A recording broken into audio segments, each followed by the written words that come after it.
I really hope it works, but we'll see. I just need to be a little bit delusional for 6 months. I got laid off in May, and since then I've been trying to get another job in motion design, which is what I've been doing for the past 9 years for advertising agencies, and basically it's going nowhere. And did I mention I turned 30 this year and I'm getting married in October? So lots of life changes to go along with being laid off. Super fun. Since I've been doing this for 9 years, I've kind of been thinking about getting out of it, but it never really felt like a good decision to do that because I liked my job. But now that I got laid off and I've tried freelancing and applying for other motion design jobs, which there aren't a lot right now, I think it just makes more sense to work on what I'm passionate about instead of trying to make a freelance business in motion design when I know long term I really don't want to be doing that. I'm going to be treating this as a 6-month experiment because obviously I don't think it's possible to make a sustainable business within 6 months. So 6 months from now I want to know if I can make a living from my art, and for the next 6 months I'm going to treat this like my full-time job. I'm giving myself 6 months because that's how long my savings will last roughly. So I need to be making money within that time, but I have time to at least start building it up and see if it's something that has legs, if you will. The past 3 months I've been really wiffle-waffling on this, being like, it's too risky, I can't do that. I'm a very risk-adverse person, but like this is literally the perfect time to try, if there was a perfect time, because I've got some unemployment, savings, and no job prospects currently, even if I wanted to. So we gotta try. I'd be really upset if I wasted, another 6 months just trying to get a motion design job and then not getting anywhere and also feeling burnt out. At the end of the 6 months, I'm gonna look at the numbers and see if this is something I can actually do long term and something that I want to keep doing. I'm definitely not expecting this to replace my old salary. I was a senior, so I just need it to be something that I can live off of. I don't want to say comfortably, but just like not be in panic mode. I've dabbled in YouTube, I've dabbled in Etsy, I've tried commissions, and all of this is like extremely loosely. YouTube, I have you guys that have stuck around over the past, I don't know how long, because I've come on and off on this channel, but I have almost 1,700 subscribers, so thank you to all of you. Right now I want to experiment with illustration, Etsy products, sewing patterns on Etsy, potentially selling like the little figurines that I make, and then obviously content to market those things, market my illustration, and then hopefully get monetized on YouTube so that can add to the business. And I'm just trying to figure out what people want to pay for. So I'm at the whims and the mercy of the masses, which is fine because the things that I'm going to be making what I want to make, I'll just try to cater it. All right, so to outline my goals real quick, I want to make $3,000 in 1 month by the end of the 6 months. That's not enough to cover all of my monthly expenses because, taxes are going to be taken out of that and that kind of thing. But that would be enough money for me to feel like, okay, this has potential to grow. Now, if I got more than that, that would be wild. But I'm not expecting that. Number 2, I need to monetize this YouTube channel before February, which just happens to be in 6 months. So if you didn't know, YouTube is going to increase its criteria to be a YouTube partner. So it's going from 1,000 subscribers and 4,000 watch hours to 8,000 watch hours, which is double. And that is wild. And I don't think I would get 8,000 watch hours in 1 year. So I'm really trying to make that happen. I'm not expecting YouTube to be like a super large part of my income, but to at least get over the hump of monetization would be really exciting and motivating because YouTube takes a really long time.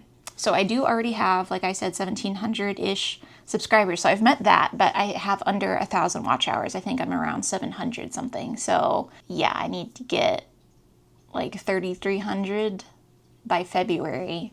I want to get 10 to 15 products listed on Etsy, whether those are sewing patterns, actual physical products, or illustration, prints, that kind of thing. So I'm not trying to like place all my bets on one area. I'm going to be trying a lot of things, including reaching out to illustration agents consistently. For YouTube, I am going to be documenting this every week and uploading on Sunday at 12 p.m. CST time because I'm in Texas. So you'll be seeing weekly updates about whether this is working. I'm going to document everything, including numbers, behind the scenes, like Etsy revenue, follower count going up or down, that kind of thing. If something does really poorly, I'm gonna show you. If I make nothing that month, I'm gonna share it. I'm gonna pop up numbers on the screen of where I'm starting as far as all of this. And hopefully all of these numbers go up dramatically by February. And then as far as sales, I don't really have a frame of reference of what's good, but I guess 100 total sales within the 6 months. Again, none of those numbers are like the ultimate goal. YouTube is not the ultimate goal.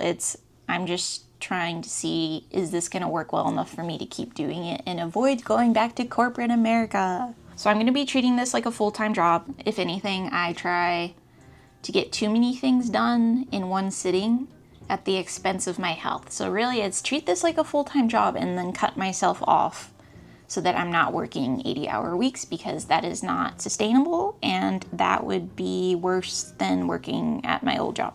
So that's the plan, and I've kind of roughly started on this already, so I'm going to show you what I've gotten done so far, which is an Etsy pattern, a second Etsy creation that I haven't made a pattern for yet.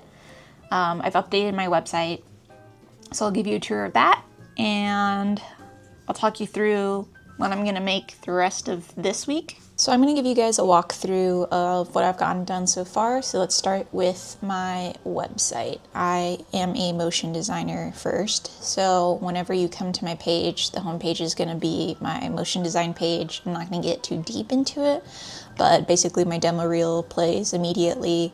I added this services area and then the project gallery. So this is all animated stuff I've worked on. Then for the illustration page, I'm still working on this because I'm updating my portfolio, but I've decided to switch the two sections into children's books and surface design.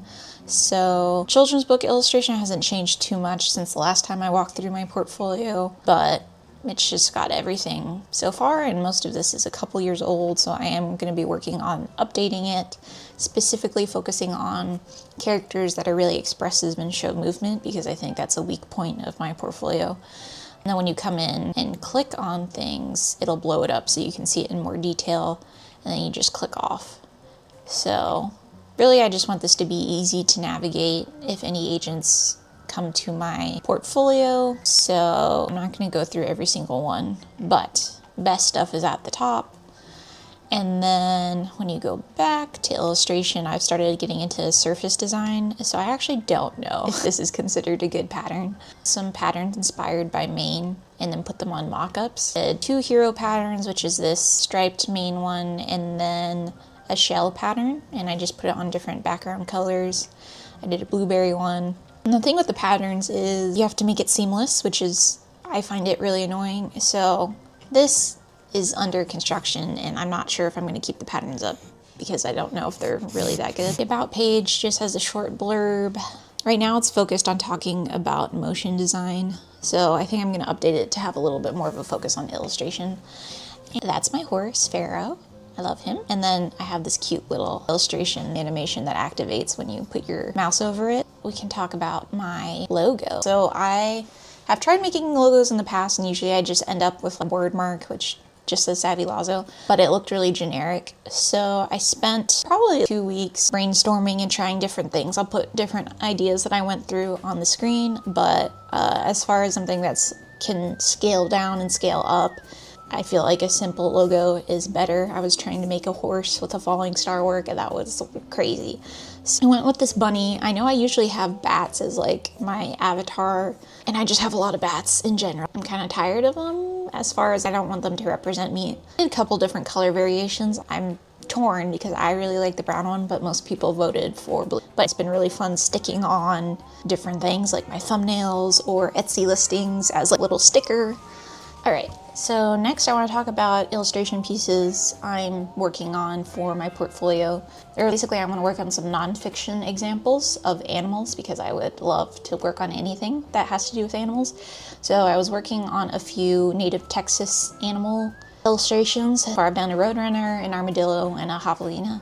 So these are those. I was gonna make a whole page with them around, but I didn't plan ahead, so the scale of them, it's kind of complicated. So I decided to just do the roadrunner, and I put him in desert environment. I haven't put this on my portfolio yet because I think it's missing something. I think I need to add more texture and line work to the environment because it looks kind of flat. But I really like the colors and where it's going. I started to put together some ideas for birthday greeting cards, so this possum is part of that. I want to make a few, maybe a raccoon and a mouse and some other rodents, and make that a set. I'm also debating getting into stickers, but I'm trying not to get overwhelmed by all my options. And then finally, I'm working on Etsy listings and specifically on felt sewing patterns. So those are digital downloads that people can just download and I don't have to ship anything. And it's a lot of work up front, but then after that it's passive income as long as your instructions are good. I have made this pattern of a bat. Wow, another bat. So this was my first one and I think I went a little too complicated. I don't think this is a beginner pattern. And it took a really long time because I was learning as I was going, but I made him a few times. So I'm happy with the finished product. And the PDF pattern is up on Etsy. It hasn't gotten any sales yet, so yay. But it was a good learning experience and I figured out how to make templated instructions in InDesign. So he might have been kind of a harder thing to start with, but now I can do simpler ones and it'll hopefully go faster. I'm trying to learn how I should be marketing these. Should they be ornaments or toys? And also I'm starting with really cheap Amazon products. The felt is really cheap felt off of Amazon, whereas a lot of other felts creators I've seen on Instagram are using really high quality felt, but I just wanted to make sure I'm not too precious with the materials because I'm trying not to spend a ton of money. And the tutorials should work whether you're using really cheap materials or not. So anyway, trying to figure out the Etsy listings and make satisfying social media videos because those seem to do really well from what I've seen and I like watching them because they're really satisfying. And then I'm working on some goblin designs, which all of these so far are based off of illustrations that I've done. So this was simple and then halfway through I decided to make a maple leaf instead of a pumpkin and that was really difficult to cut out. I haven't made a pattern for this yet. And I'm not happy with the social media video I got. I keep recording the entire process in vertical and then I get really burnt out because I have to sit in an uncomfortable position the whole time recording it. Whereas I think what I need to do is just record the beginning of one step and then the end of that step. And then I can go sit somewhere else and do the in-between. So I might try and do that today.